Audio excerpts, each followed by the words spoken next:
अस्सलाम वालेकुम व्यूवर्स आज हम बनाने जा रहे हैं चिकन क्रीम विद मशरूम्स। सही है।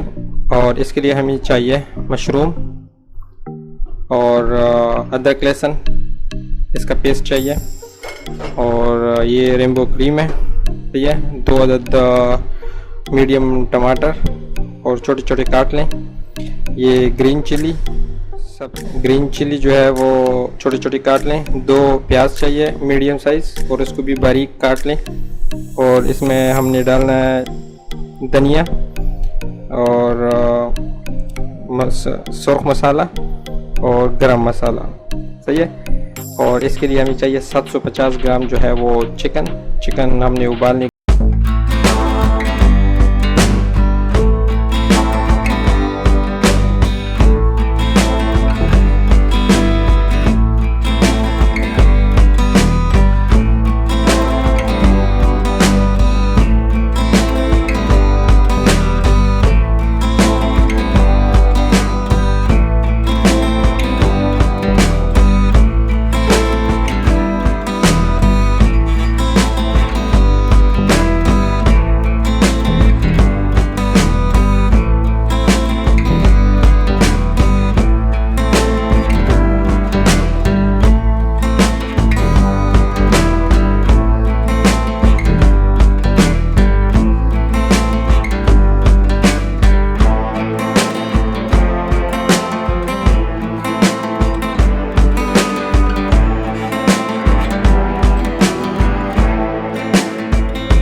चिकन क्यूब की एक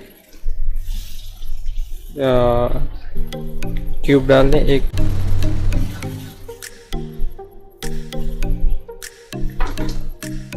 जो ग्रीन चिली है वो भी डाल दें और थोड़ा सा सॉल्ट।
और इंशाल्लाह मिलेंगे अगली डिश के साथ। अभी मुझे दीजिएगा इजाज़त। अपना बहुत बहुत ख्याल रखिएगा। Stay in home and be healthy. Thank you so much. अल्लाह हाफिज़।